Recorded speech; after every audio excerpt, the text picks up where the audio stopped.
दीपशिखा का जीवन नरक की तरह हो गया था। उसे हर दिन उन कांटों के ऊपर से गुजरना पड़ता जिससे उसका तन और मन दोनों छलनी हो जाते। लेकिन शायद उसकी नियति भी ऐसी बन गई थी कि वो उन कांटों से पीछा नहीं छुड़ा सकती थी। तुम बहुत खूबसूरत हो, हाँ भाई, लेकिन क्या तुम इस बोतल की शराब से भी ज्यादा नशीली हो क्या? ये कहकर वो आदमी दीपशिखा को जबरदस्ती अपनी बाहों में भर लेता है। दीपशिखा का चेहरा बता रहा था कि उस आदमी का इस तरह उसे बाहों में भरना बिल्कुल भी पसंद नहीं आ रहा था, लेकिन वो इस कदर मजबूर थी। वो आदमी पूरी रात उसके सम्मान को रौंदता रहता है और वो चुपचाप किसी मृत की तरह बिस्तर पर लेटी रही। अगली सुबह, ये लो पूरे 10,000 रुपए, और अब मैं ये दावे के साथ कह सकता हूँ कि तुझमें शराब से भी ज्यादा नशा है। दीपशिखा उन पैसों को उठाती है और टैक्सी से अपने घर की ओर चली जाती है।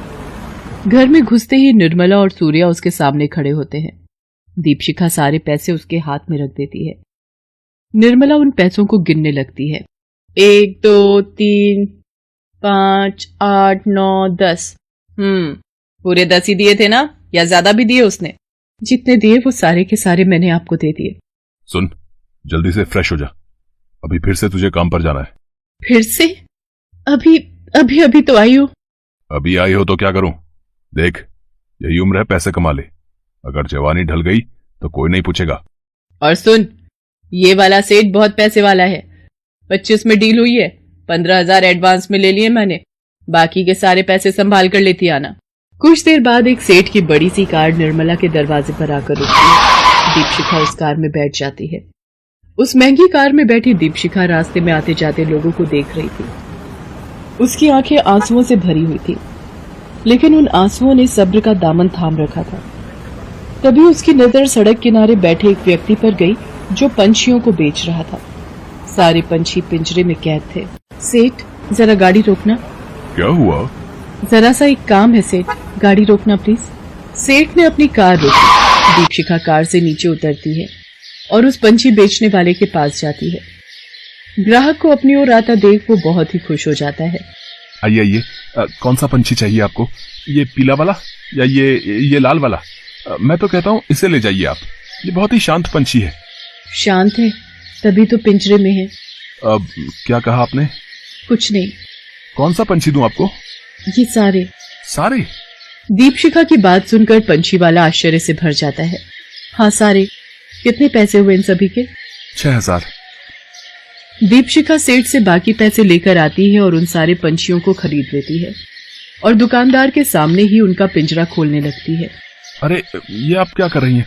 ऐसे तो ये उड़ जाएंगी। इन्हें उड़ाना ही तो है, नील गगन में आजाद करना है इन्हें।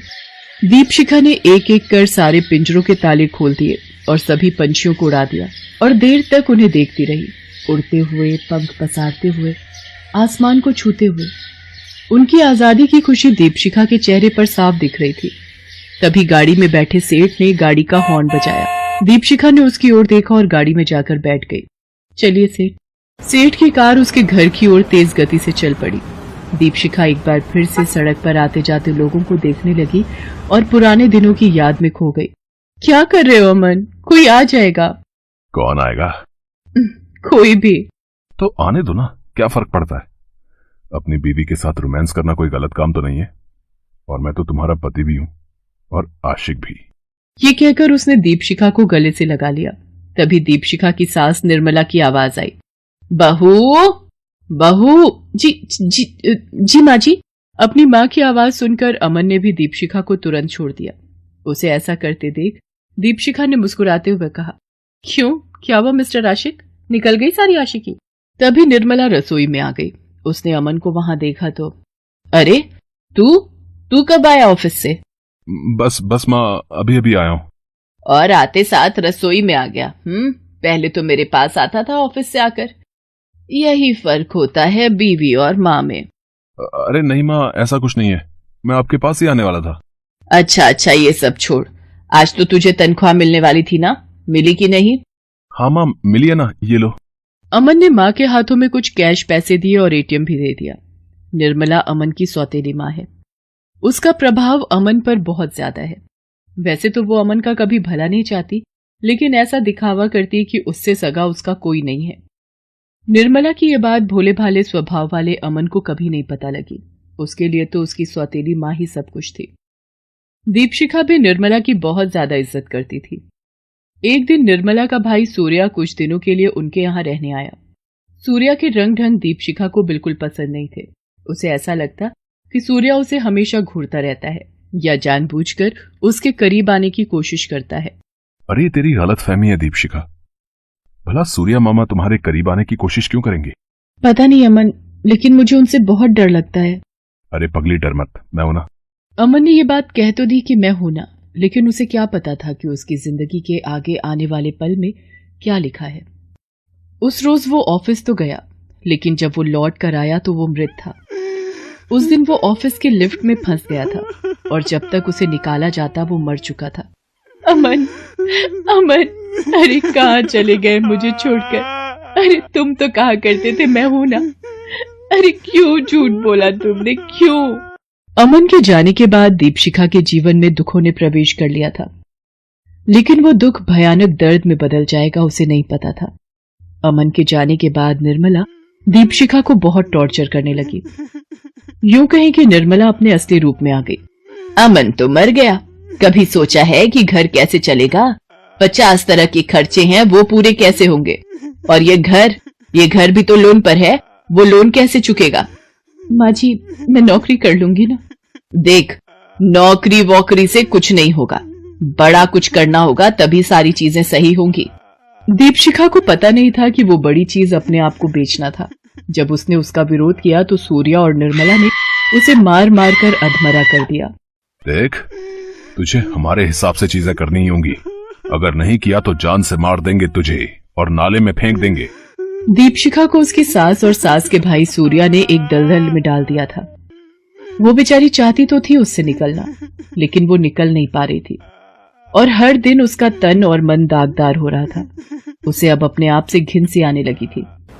उस सेठ की महंगी सी कार में बैठी वो खुद को पिंजरे की चिड़िया की तरह महसूस कर रही थी, लेकिन उसे आजाद होना था। सेठ, जरा गाड़ी रोकना। अब क्या हुआ? बार बार गाड़ी क्यों रुकवा रही हो? एक काम याद आ गया सेठ, प्लीज रोको ना। सेठ ने अपनी कार रोकी और जैसे ही उसने अपनी कार रोकी, दीपशिखा पूरी ताकत लगाकर भागने लगी। अरे कहाँ भाग रही है तू? अरे रुक रुक। अरे मैंने एडवांस में पैसे दिए हैं तेरे लिए और तूने भी तो पैसे लिए मुझसे। रुक जा। दीपशिखा ने अब उन पंछियों की तरह आजाद होने का सोच लिया था। अब उसे किसी का डर नहीं था। वो भागती भागती पुलिस स्टेशन पहुंची और इंस्पेक्टर दया को सारी बातें बताई। इंस्पेक्टर दया को जब ये पता लगा कि कैसे एक सास अपनी विधवा बहू का व्यापार कर रही है, वो गुस्से में भर गया। अपनी टीम के साथ वो तुरंत दीपशिखा के घर गया और निर्मला और सूर्या को गिरफ्तार कर लिया। साहब, हम लोग निर्दोष हैं, हमें फंसाया जा रहा है। ये लड़की झूठ बोल रही है। ये जो कुछ भी कर रही है अपनी मर्जी से कर रही है। हाँ।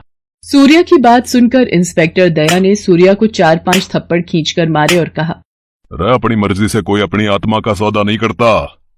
तुम लोगों ने उसे मजबूर कर दिया, लेकिन याद रखो, जितना दर्द उसने सहा ना, उससे कहीं ज्यादा दर्द तुम लोगों को जेल में मैंने नहीं दिया ना, तो मेरा नाम इंस्पेक्टर दया नहीं। दीपशिखा आजाद थी। उसके पंख जो कुतर दिए गए थे और उसे पिंजरे में बंद कर दिया गया था, अब उसके पंख फिर से निकल आए थे। दीपशिखा आज एक मॉल में जॉब करती है और अपना जीवन अच्छे से व्यतीत कर रही है। हालांकि पुराना दर्द कभी कभी उसे तकलीफ आज भी देता है।